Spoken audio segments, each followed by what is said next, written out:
good to be alive in this land of ours. Good to drive in this land of ours.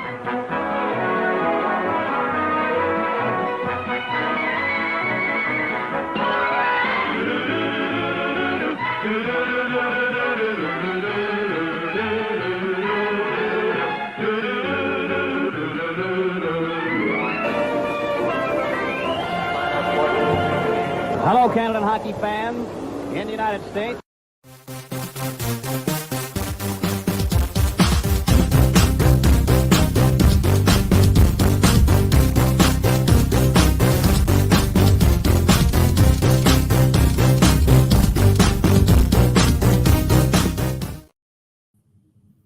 Hello, everyone, and welcome to Hockey Time Machine. I'm Glenn Dreyfus. A chemical company used to run TV ads with the tagline, "We don't make the products you enjoy, we make the products you enjoy better." In so many ways, Bill Daly, Deputy Commissioner, has been the behind-the-scenes curtain maestro making the NHL better, working with USA Hockey and Hockey Canada and the Hockey Hall of Fame, the NHLPA, the NHL Officials Association, broadcast TV deals, international events, player transfer agreements. That's not an exhaustive list, just exhausting. So we're very grateful that Bill Daly, Deputy Commissioner of the National Hockey League, is able to spend time with us. Thank you, Bill. My pleasure, Glenn. Thank you for having me. At a recent press conference, I asked Gary Bettman about your quarter-of-a-century partnership, and here's what he said. Just like there's only been one NHL commissioner, there's also only been one NHL deputy commissioner. And I was hoping you could speak to how your working relationship has evolved over the years and why it's lasted so long. Actually, that's a question we've never been asked before, and it's rare that happens. Bill and I have been together for 26 years. Bill had done some work for the league prior to that when he was at Skadden. I think he was 32 when he joined me, and we have a very collaborative, close relationship. His intellect, his ability to work incredibly hard, his responsiveness, his way with people. I think, we're in sync. I think we complement each other. Things I forget, he remembers. Things he remembers, I forget. I think I said the same thing twice. But seriously, at the end of the day, I think there's a mutual respect. And I think we complement each other. And I also believe we like each other, which may be more important than anything else. Good. Was that the question Bill asked you to ask? Good news, Bill. I think your job is safe. Yeah, that was very nice to hear, and I can echo virtually everything he asserted in that response. He's been great to work for. He is extremely loyal person, as you can see. The people who work at the league, the core people to work at the league, have worked here for a long time because we enjoy working with him. And so I couldn't ask for a better boss. Well, you anticipated my question, which was reversing what I asked Gary.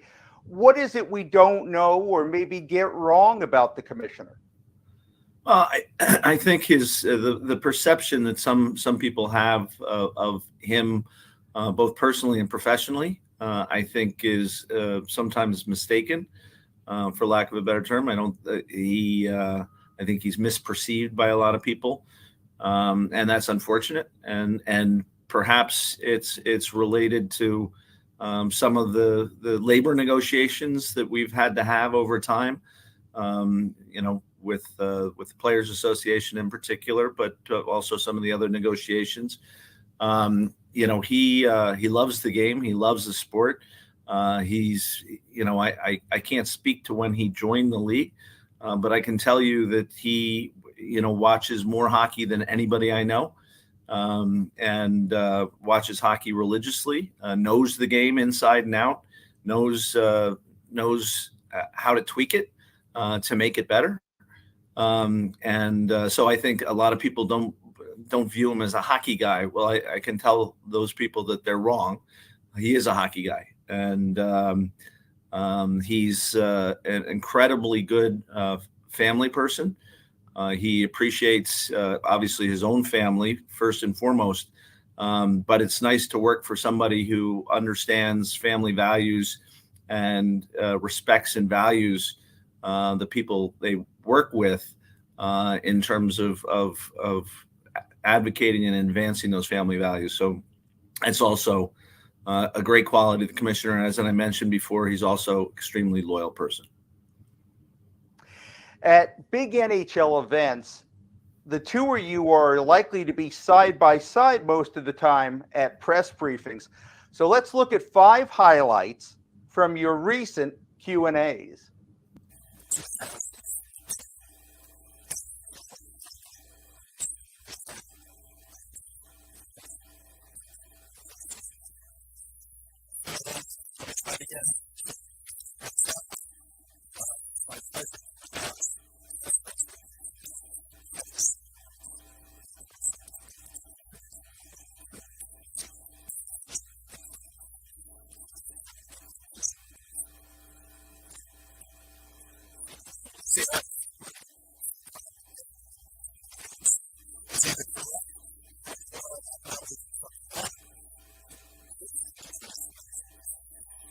Specifically, teams having to announce their starting goalie and perhaps getting rid of the lower body injury labels.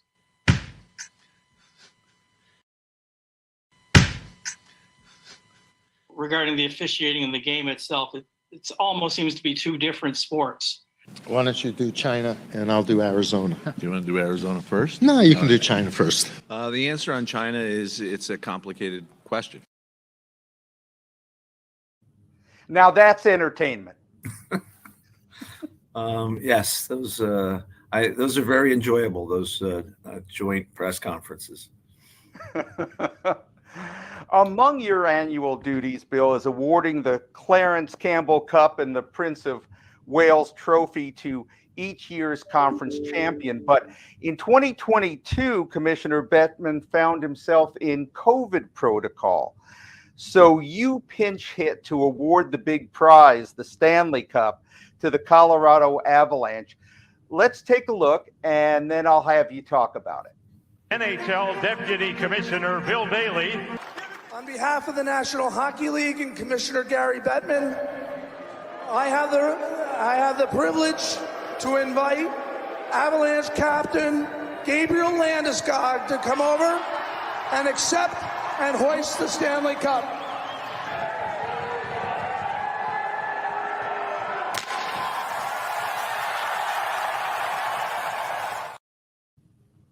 Any butterflies? Oh yeah, there were serious butterflies for sure.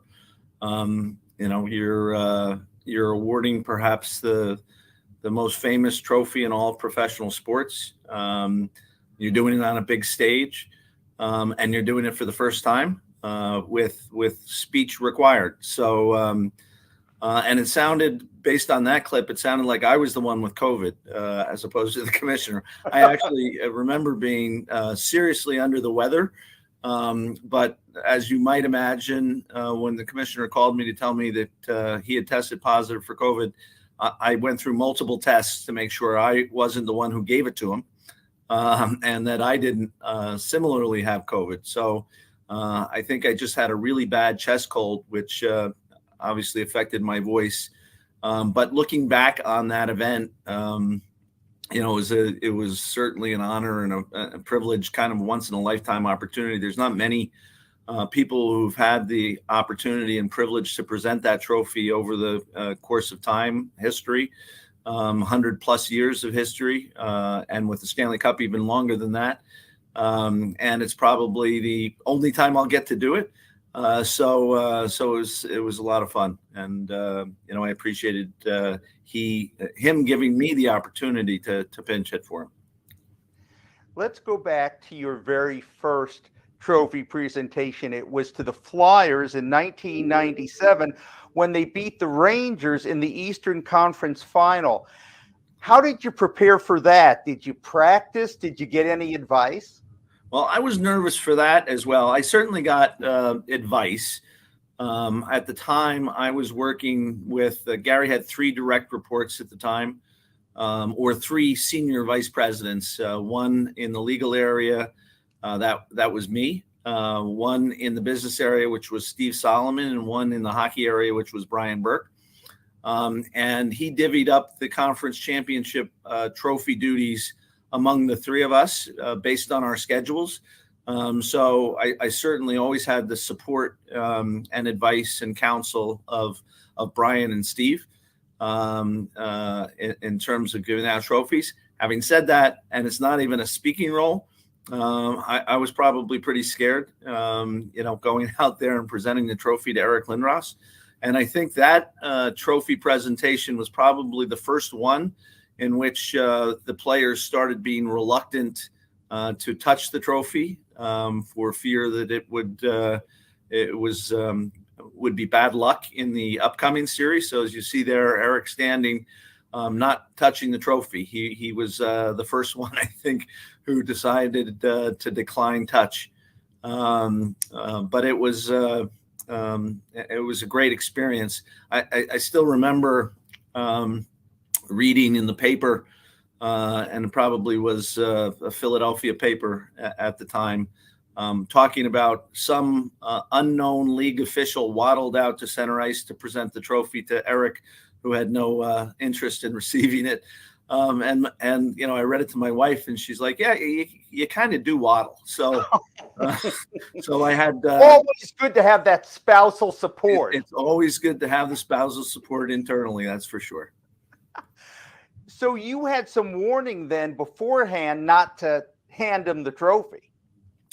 I don't know if I did or not for that one, because as I said, I don't think it was a tradition at that point in time not to touch the trophy. I think he and the Flyers really kicked off that what became certainly a more frequent instance of players not wanting to touch the trophy.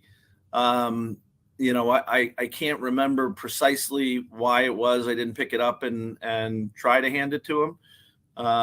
But I did. I will say that over time, I have spies in advance. I know before I go out there what the club's intentions are with respect to the trophy, whether they want team pictures, whether they're going to pick it up and carry it away to do a team picture, whether they're not going to touch it all. And we've gotten many variations of that over time. That's interesting. Now, your interest in hockey goes all the way back, I think, to the 71-72 Rangers season. I guess you were 7 or 8 when your dad took you to your first Rangers game. What do you remember about that? I remember a lot about it, actually. So my first, you're right, the 71-72 season was the first season I became a fan, and my father happened to be a big fan of the New York Rangers at the time, and he worked for a company who had tickets to the Rangers, and he would frequently attend games. I was probably too young, certainly during their, the Rangers played the Boston Bruins for the Stanley Cup in the Stanley Cup final of 1972, lost in 6 games, and the Bruins won their second Stanley Cup in 3 years. But I'll tell you, that playoff run for the Rangers really kind of, solidified my fandom for the National Hockey League and for hockey in particular.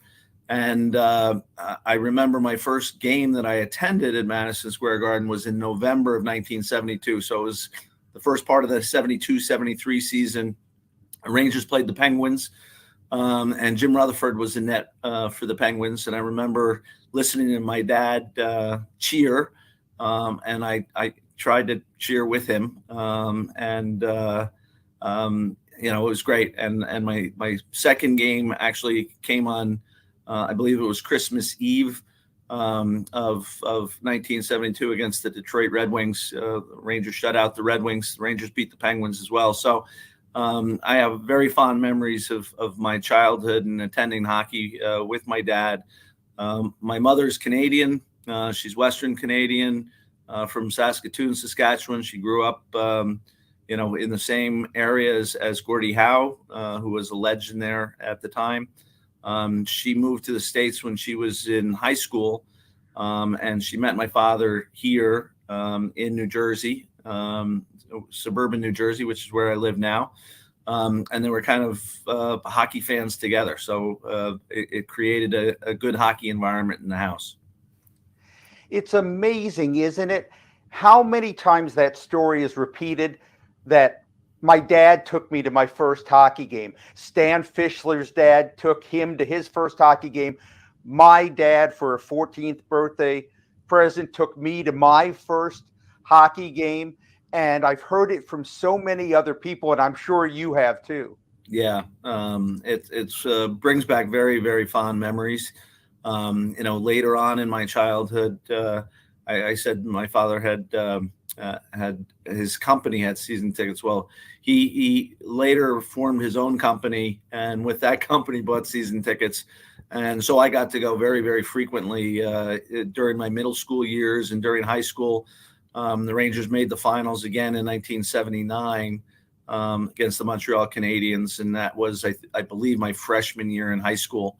And I remember going to both games at the Garden in that series, games 3 and 4, and unfortunately the Rangers dropped the series in 5 to the Canadiens after winning the first game at the Montreal Forum and taking a 2-0 lead in the second game. So they were on their way, or so I thought, and then the Canadian dominance took over. And by the time of your first game in 71, judging from this picture, you'd already decided to become a lawyer. Well, I think those were the times when people dressed up for their school pictures. I believe this is probably a school picture. And I decided to wear, or my parents decided for me, that I'd be wearing a tie and a sports jacket for my school picture. I couldn't tell you exactly how old I am there, but I'm pretty sure it's a school picture. And I'm pretty sure your first case was a Play School versus Crayola. Yeah, no, I would say some of the attributes of a lawyer, and particularly a litigator, I had very early on, and practiced quite frequently with both people inside my family, but also people in school as well. Now, as a kid, you played, right? Both street hockey and ice hockey? Yes, I did. I grew up in, as I mentioned, suburban New Jersey, so there wasn't a whole lot of indoor ice rinks at the time there, and hockey wasn't all that developed during the 70s in New Jersey. But there was some hockey. And actually, in my town, I lived in a lake community, which actually froze in the winter, unlike what happens these days with global warming. So we used to have 2 months on the lake. We also used to have a recreation program run by our town, where they had a outdoor rink set up behind our municipal building, and they used to freeze the rink every night. And we'd play a full schedule of games against other teams within the same town. My dad coached me during that time period, and then I played kind of throughout high school on a club basis until I got to college age, and that's when I kind of stopped playing organized hockey. I happened to be, for better or for worse, a better football player than I was a hockey player. So I did go on to Dartmouth College and played 4 years of football at Dartmouth. But I never lost my love of hockey and being the most important sport in my life. So it was, when I ultimately came to the National Hockey League, it was really a dream come true for me. Even though your job requires neutrality, and no sane person would question that you are, here's a photo that I have to imagine in your heart of hearts is special to you as a kid who grew up watching the Gag Line and other Rangers greats. How cool was it to stand on the ice at Madison Square Garden? It was really cool. There's no doubt about that. That was, you're right. That brings back special memories for me. You're also right that, having worked at the league now for 26 years and working for 32 clubs, you do lose that close connection and fandom you might have for a specific team. But, Madison Square Garden is a special place, as they say, the world's most famous arena. And to be able to, present a trophy.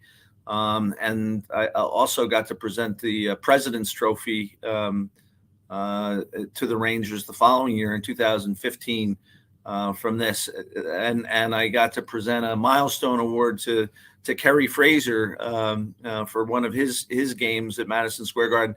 Being on the ice at Madison Square Garden is a special thing, a special privilege, and it feels different, and it's a lot of fun.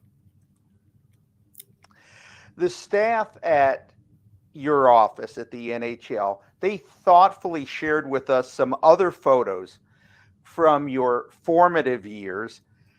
I know this one isn't sports related, but they sent it. So if you remember, what was going on here? This was a picture taken at a picnic that I was having with my girlfriend at the time. And it was one of her favorite photos for a long period of time. I don't know how it got to you, but we were at Ockham Pond in Hanover, New Hampshire. That's where this picture was taken. And as I said, I was really on a date at the time. Well, I'll tell you what this picture made me think of.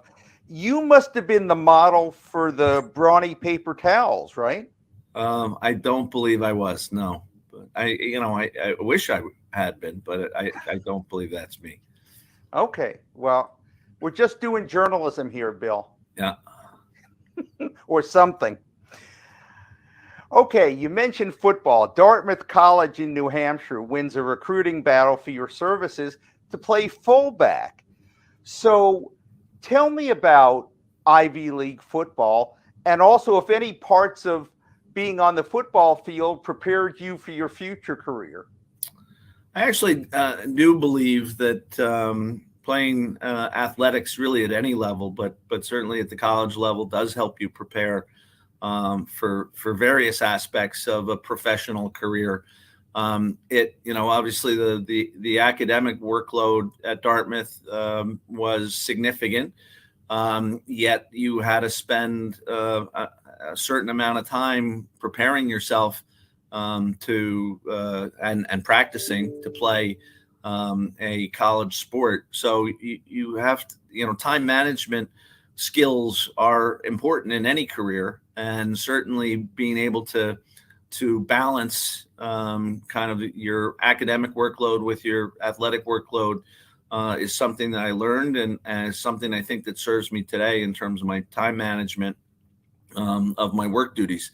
So I do think, and you obviously, particularly in team athletics, working with others closely in cooperation and teamwork and the values that come along with team sports, I think are very valuable in what I'm doing today as well.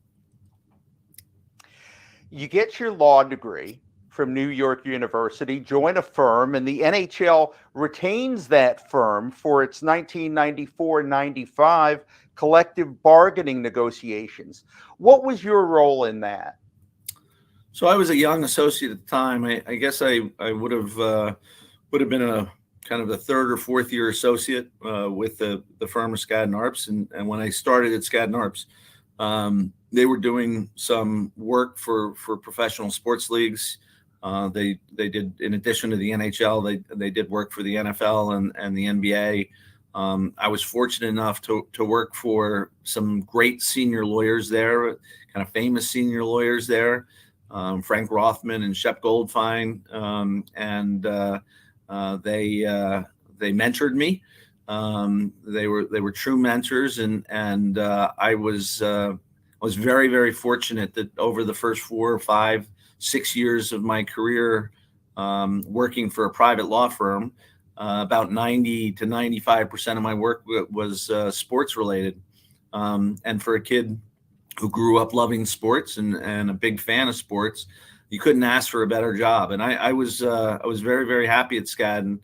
And while, when I graduated from law school, I graduated with the intention of wanting to work in professional sports. Ultimately, I had gotten to a point at Skadden where I was so comfortable with kind of my work variety that I had and the specialization I had in sports that I really couldn't envision an opportunity arising that I'd want to take or prefer over continuing to work at Skadden.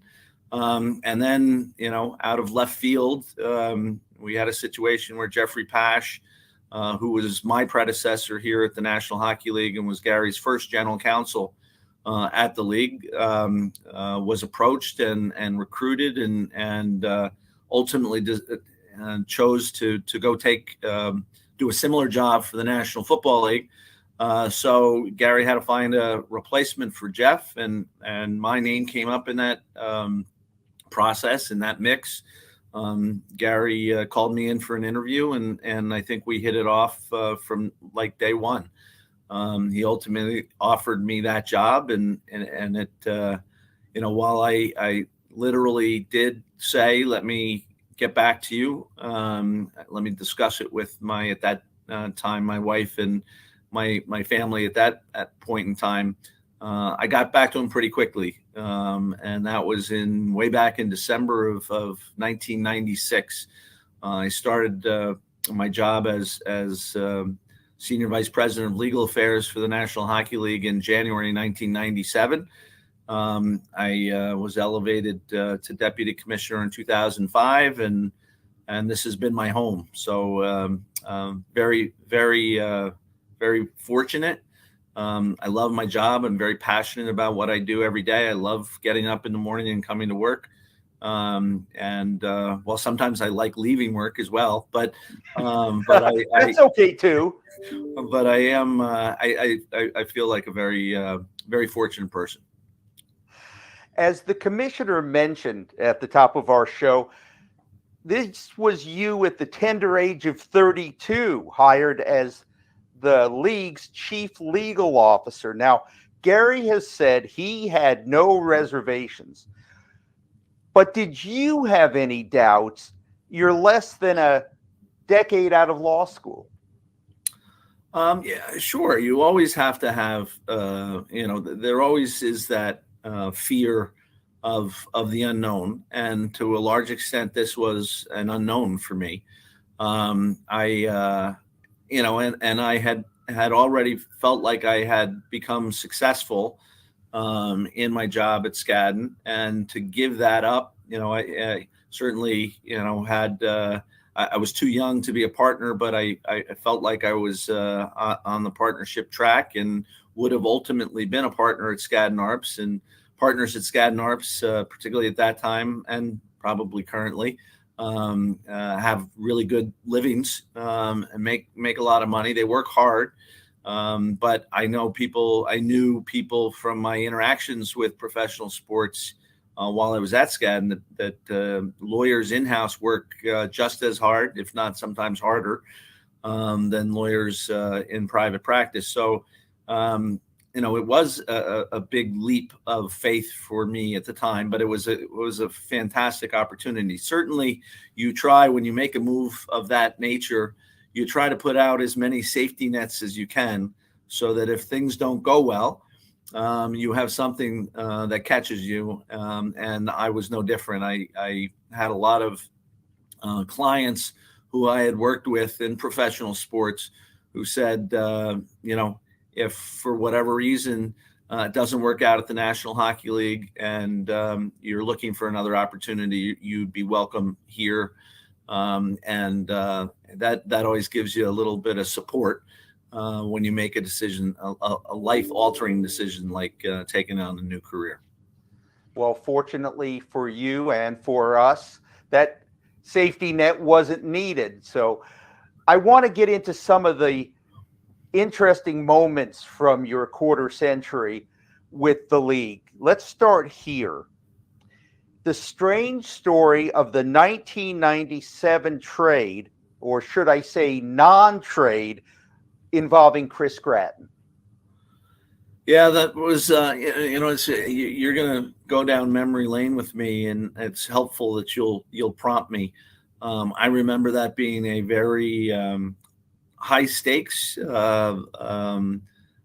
incident where we had club people who felt like, the results should have been different. But then you had other club people who felt like the result was the right result. And that's what you often find in incidents like this. As I recall, that had something to do with timing of the trade and fax machines not working and you were driving and didn't have your cell phone on and the like. That could very well be. I can think of other high profile type incidents that would have been similar where you're out of contact. Actually, I one that was a little bit more recent, but I have a 13-year-old son currently, and he was born prematurely, and I was in the NICU visiting him. Gary happened to be out of touch. Coley was out of touch for various good reasons. And the lights went out at the Prudential Center for a Tampa, New Jersey game.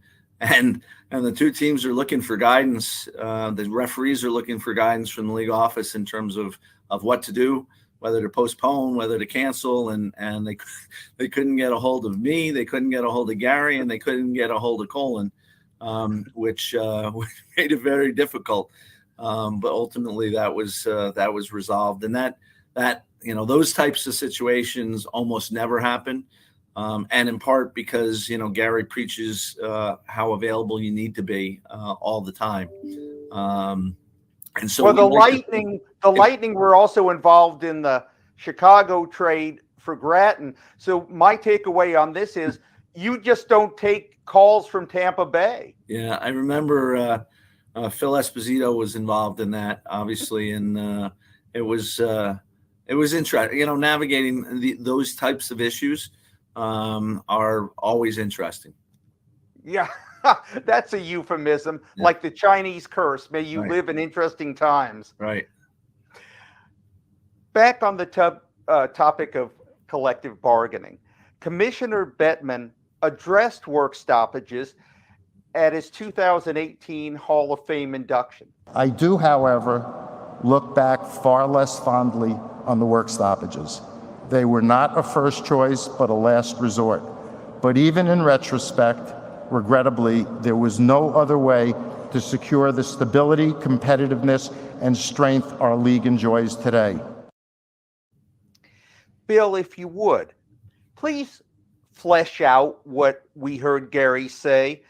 After the lost 2004-2005 season, what economic structures were put in place that weren't there previously, ones you believe give the league long-term stability? Well, I can answer that. I'll try to make it as brief as I can, because I could go on for probably days in terms of what our economics and what our economic system looked like prior to 2004-2005 negotiation, and what that structure looks like today, and how it's benefited the National Hockey League in so many ways, and our players, by the way, in so many ways. Before the 2004 collective bargaining negotiation, we didn't have a cap system. We didn't have any cost certainty. We had what was at the time a very inflationary system, where teams basically it was an arms race, for lack of a better term, and some markets certainly, and some ownership groups certainly had more means to win that arms race, or at least to try to win that arms race on a nightly basis. We had a payroll disparity from our top payroll team of somewhere in the $90 million range, which is significantly more than even today's salary cap.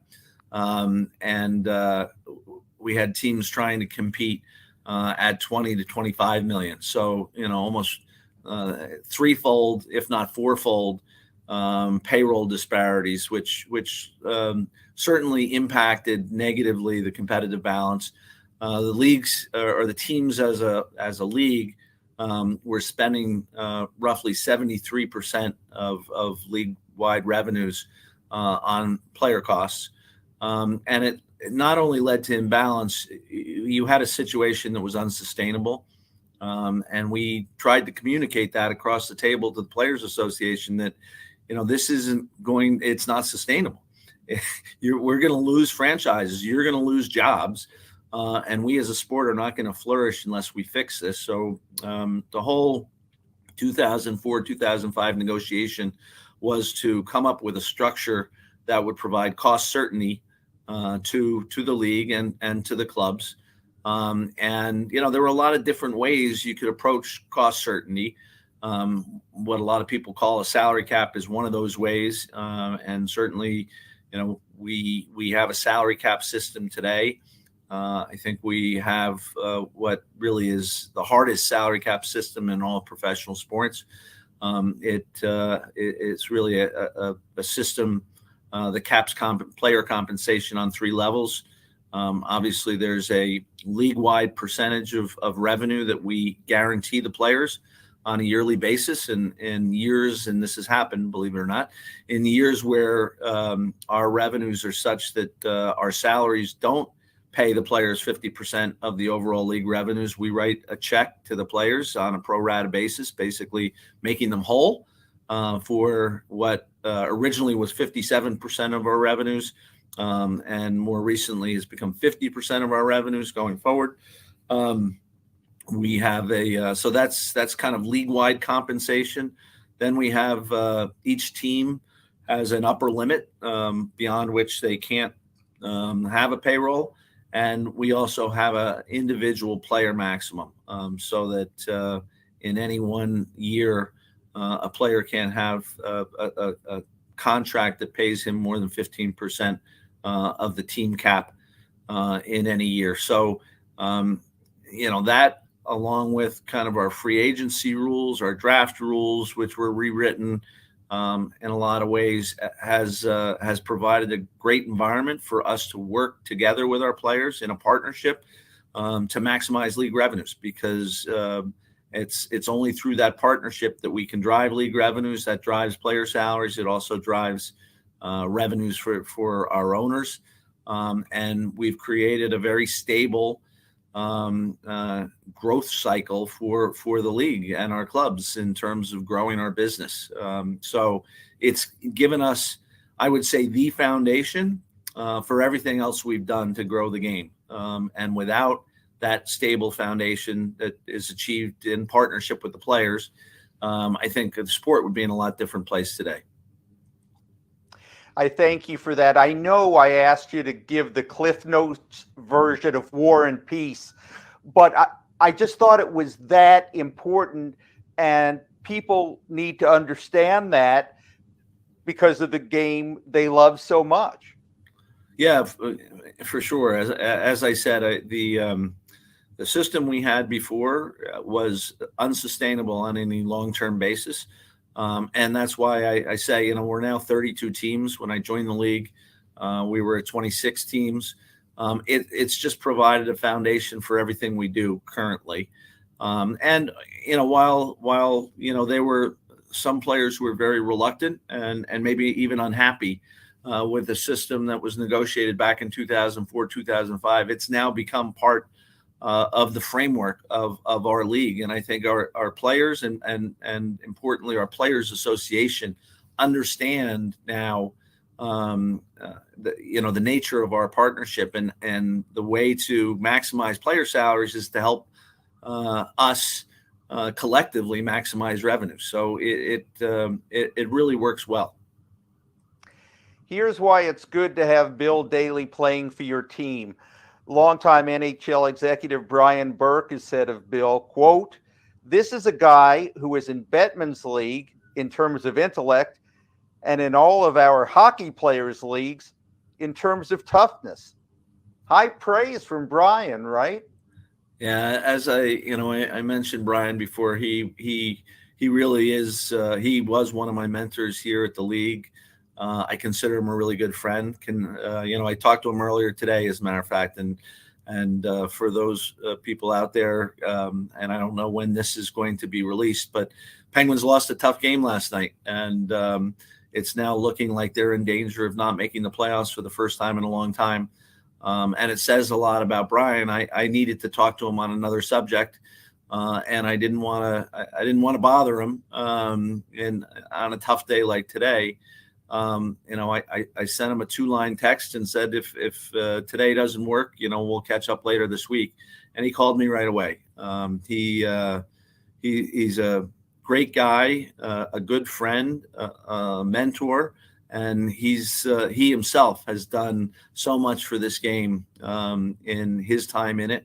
I still remember when I joined the league, I almost looked at Brian as like an older brother, somebody who protected me. I remember kind of presenting in my first general managers meeting, and Brian used to run those meetings as the director of hockey operations. So Coley Campbell does that today. But Brian was doing that at the time, and he had assigned me a kind of a small presentation because he didn't want to throw me in the deep end right away. And I start talking to, I had already addressed the owners, no issues, but all of a sudden I'm in this room with all these great hockey people who I grew up idolizing, great players, Ken Dryden and Phil Esposito and Tony Esposito and all these great superstar players, and I started feeling really, really nervous. And as I was presenting, and Brian sensed that, and he stepped right in and kind of supported me and made sure that I didn't go south. And so I view Brian like a big brother. Oh, that's a great story. You mentioned the owners. And of course, you don't just negotiate with the Players Association. You often have to get consensus among the Board of Governors, and no names, but with a full list of type A personalities, highly successful people. That cannot always be easy. No, and you know what? I give full marks to Commissioner Bettman on this one in terms of teaching me really and showing me the ropes in terms of how to navigate through the various issues that we have with clubs. I alluded to it before. I mean, each of these clubs are differently situated. Some are in big markets, some are in small markets, some have different ownership structures than others. Some have been involved for long periods of time, others not so much. Some have different levels of hockey knowledge and even professional sports knowledge than others. And you have to understand all those things in dealing with the clubs. Some some owners are very active in their club's activities. Other owners delegate those responsibilities to team presidents and general managers. So it's knowing who's at the table, and who you're dealing with, and the commissioner has mastered that, and I've certainly learned at his knee that process. It is, I suppose it's very similar to some of the political processes you deal with in either local or national politics. And as I said, we when Gary came in 1993 as the commissioner, he was hired with the understanding and the knowledge of the ownership group that they wanted a strong chief executive who would make recommendations to the board, and you would want the board to support the recommendations of the chief executive because you hired that chief executive to make those decisions for you. If those, and so we've always operated on the hope that we get support from our membership for things we think are good and in the best interest of the sport. And invariably, we do. We get that support. And, you know, the collective bargaining negotiations are a good example. We wouldn't have been able to do the things we've done and accomplish the things we've done in collective bargaining without the full support of our board of governors, of our owners, all of our club executives. And again, Gary is a master at building those consensuses. And I can honestly say that I don't think there's ever been a situation where Gary has recommended approval to the board of an item that he didn't have the full support of the board. In other words, you know, he puts something on the table. They know the rigor that we put that prospect to, and he gets board support for it. So it's you know, it's an incredible situation. Bill, I know another example. Gary proposed the new position of deputy commissioner in 2005, and the board of governors agreed. You didn't know that was coming, did you? No, I didn't. I can say that Gary and I had talked before about the possibility of kind of changing my role and potentially changing my title. But we went to that meeting. That meeting was July 22nd, 2005. And the reason I know that is not because I was named deputy commissioner that day. It was because we got board ratification of a new collective bargaining agreement that ended a year-long work stoppage. So it was a happy day for that reason alone. But at the end of the meeting, Gary, you know, threw out to the board that he wanted to appoint me as the league's first deputy commissioner, and he, you know, it wasn't. He got acclamation from the group, or support from the group, which was very nice, and it was a big surprise. Here's a photo of you and Gary from December of that year, 2005. Just your standard good-looking pair of corporate titans, except maybe to prove Brian Burke's point, the photographer also got you to pose like this. Is this what you two look like in negotiations? I remember that photo shoot for sure, and I remember those pictures. Like you said, we were just following instructions at the time. I can say, look, from time to time, I'm sure I've been mistaken as Gary's bodyguard as opposed to his deputy commissioner. But that's more commentary on me than on him. I can just hear Gary saying, "You don't want to make Bill angry. You wouldn't like him when he's angry." Yeah, well, I don't know what to say to that. An Incredible Hulk reference, by the way. Yes. Okay. I knew that. All right, we'll move along. The draft lottery has also changed over the years. What have been the most important tweaks? That's get me started on the draft lottery. You know what? We've changed philosophy a little bit over time. I mean, I think, and again, it's usually a function of where our managers want to be on the matter. But I think, unlike when we first introduced the draft lottery back in the 90s, I think the common belief and reality is that there are smaller disparities, competitive disparities between our teams than ever before.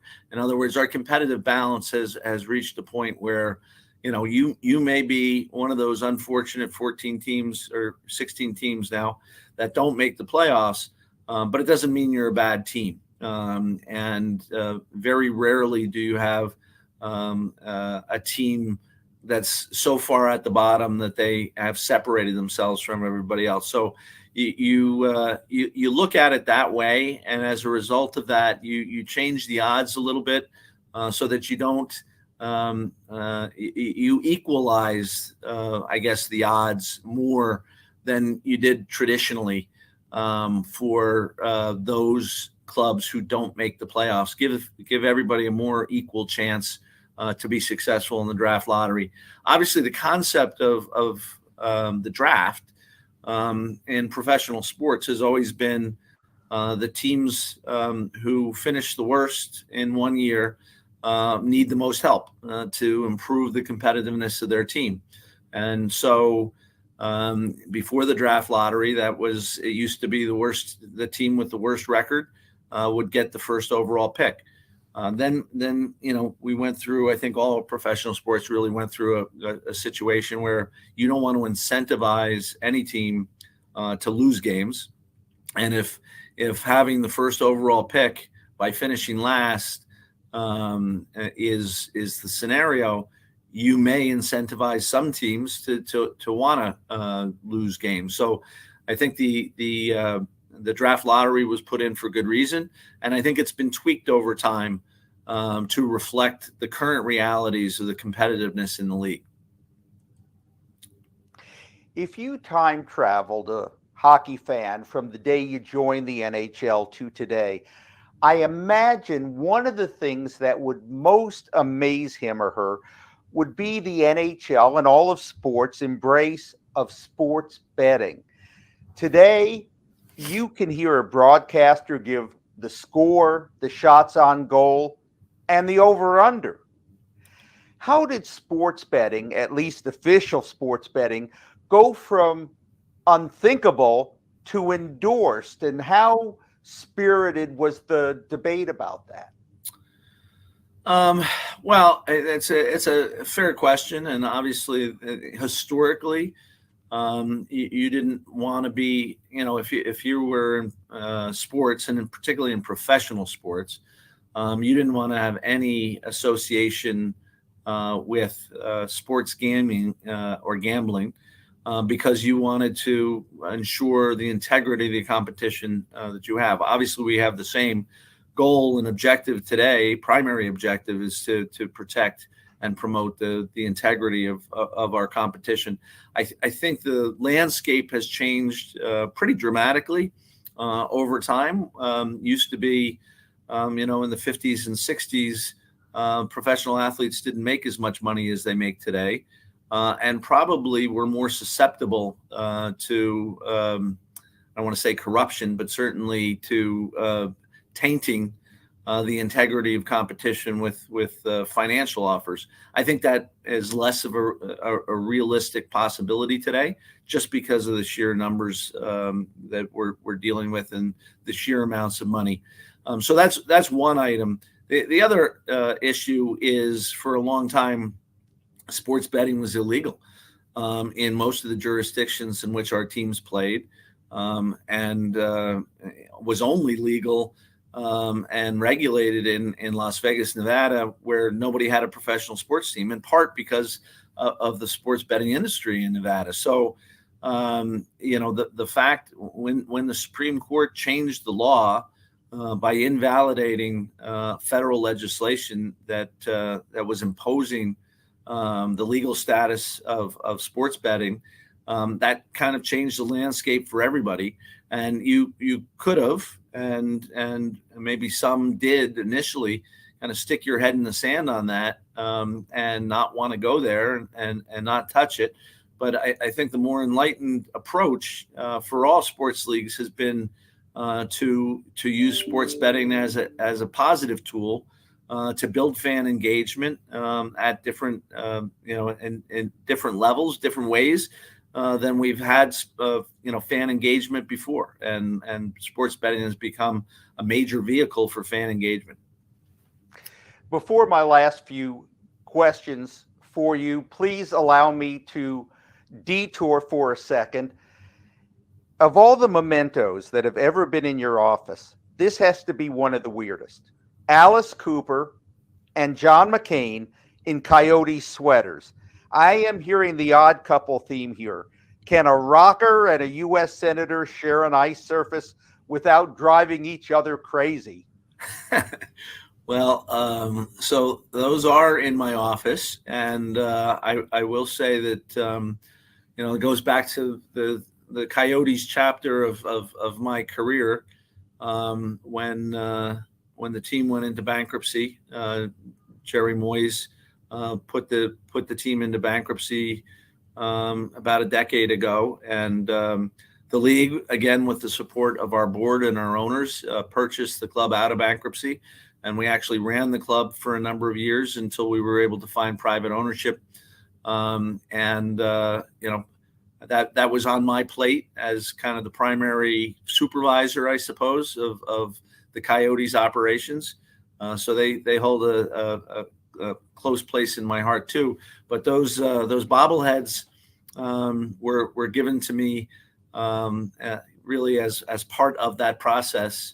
John McCain was a big Coyote supporter and fan as one of the sitting senators from the state of Arizona. Wanted the Coyotes to be successful, was helpful to us throughout that bankruptcy process. And Alice Cooper, same way, lived in Phoenix, was a Coyote supporter. Was able to take in a game with Alice and his family one night, and a fun night, a unique guy. I never saw Alice and Senator McCain together, though. So I'm not sure they hung out, but they were both Coyote supporters. And the best thing for you of this whole interview is that's going to be my only Arizona Coyotes question. Okay, that's good. For a number of years, as you might imagine, and to some extent continuing today, that seems to be top of mind for a lot of media. As we mentioned earlier, bringing the NHL to a global audience is a big part of your portfolio. So what have been the challenges and highlights of your international efforts? I know the new one is Australia. Yeah, we were fortunate enough yesterday to announce that next year we'll be bringing two teams, the Los Angeles Kings and the Arizona Coyotes, to Melbourne, Australia, to play two preseason games in Australia in toward the end of September of this year. We're excited about that. It's bringing hockey at its highest level to a new area of the world, where perhaps our footprint is not as big as it might be and hopefully will be someday. We hear very, very good things about kind of the sporting culture of the Australian population and how much they'll embrace the game and really be supportive of the game and our players and our teams. So we're very, very excited about doing that. We've built a fairly strong ongoing business of bringing NHL teams to European cities to play regular season games in European cities, whether it be the Czech Republic or Sweden or Finland. We've played preseason games in Germany and Switzerland. So we have a fairly robust kind of agenda to continue to build affinity for NHL hockey in European markets. We do have the benefit of a head start. Hockey is already popular, in some cases very popular in existing European markets. There's an existing European hockey infrastructure that we interact with on a regular basis, and you alluded to off the top the fact that I've been involved and am involved with those relationships, whether it's the International Ice Hockey Federation under its new president, Luc Tardif, and Matty Nerman, its general secretary, different administration than Renee Fizell and Horst Lichtner, but common interest in growing the game of hockey or the individual hockey federations in Europe. All good relationships. We have a strong structure in terms of our player development agreements and how we support hockey financially in those countries and the growth of hockey. And it all shows up in our player ranks, where almost 30% of our players are now European born. Bill, here's four letters that do go together: WNBA, and 4 that currently don't, WNHL. How come? It's a good question. I guess a complicated answer, or maybe a simple answer, which for whatever reason, the elite women professional hockey players or elite women hockey players have not found alignment in a common initiative. So as of kind of right now, you have 2 kind of sporting bodies, for lack of a better term, one kind of an elite format, one in a and kind of more of a competition, ad hoc competition format that have been formed and are somewhat competitive, as opposed to being aligned kind of to the single objective. We and I include Gary and myself in that, are hopeful that that's just one of the kind of early stages of the evolution of women's hockey, and that with time we will find alignment on a common initiative to push the sport of hockey at the elite women's level forward, and in a meaningful way. And we've let both groups know that we're supportive of that eventuality, but we need them to kind of push to get there, as opposed to us creating it artificially. I will just say I know the NHL doesn't want to be bullies, but you do have the bully pulpit. So I hope you go use it real soon. Last 2. Among the more unhinged partisans of each NHL fan base, the ones who wallow in conspiracy theories, you can find those who are convinced that the league is purposely sabotaging their team. Does that amuse you at the headquarters? Does it offend you? Or do you just not pay attention to it? I think probably the latter. We probably don't pay attention. I mean, look, we've gone over this, earlier in the show. I'm a huge sports fan, and I enjoy sports really, in all the various sports, and so I understand what it's like to be a fan. I understand what it's like to be passionate about a team, and to be supportive of the team. And I realize that at times, your rationality is challenged when you are supporters of a single team. I think we all recognize that, and we, in a lot of ways, we admire the passion of our fan base, and we encourage them to be passionate about their teams and their team's fortunes. So it certainly doesn't surprise us when we have impassioned fans who feel like they've gotten the short end of a particular stick. We are called on to make tough decisions every night, and we make them to the best of our ability. And mistakes can be made and are made. It's our job, mine and Gary's, to try to limit those mistakes to a minimum, and I think we do a pretty good job of that. So, for the record, the league has not rigged the draft lottery and does not tell the officials who should win. That would be a fair statement, Glenn. We do not rig the draft lottery, and we do not tell the officials who to win. Okay. Last one. I want to close with recognition for your work. One is you were named number 2, only behind Commissioner Bettman, as one of the Hockey News's People of Power.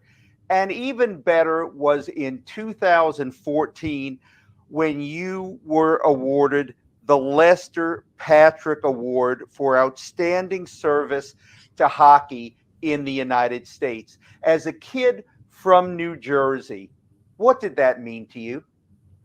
It was an incredible honor. But, as when I had to do interviews around that award nomination at the time, it that's not something that I can take personal credit for. It's all the people who work hard around me on a daily basis to make me look good, to make the commissioner look good. We have a great team here at the National Hockey League, and I couldn't ask for better teammates. Having been in sports basically my entire life, I know the importance of having good teammates, and wouldn't have been successful at any element of my job without the support I get on a daily basis. Very good, Bill. It has been such a pleasure having this time to talk to you. You were very generous. I know how many directions you're pulled in. Actually, I probably only know a few of them, and there's a lot more I don't know about. But for you to carve an hour out to talk about your path and where the league was and where it is, we can't thank you enough. And no Arizona Coyotes questions, no Olympics, no COVID. So, see, it wasn't that bad. It was a pretty good interview for sure. Thank you, Glenn. Thank you for having me. Thank you for even inviting me. It's a real honor and privilege. Thank you. Well, thank you, Bill. We appreciate your time very much, and selfishly, continued success. Thank you very much. I appreciate the opportunity.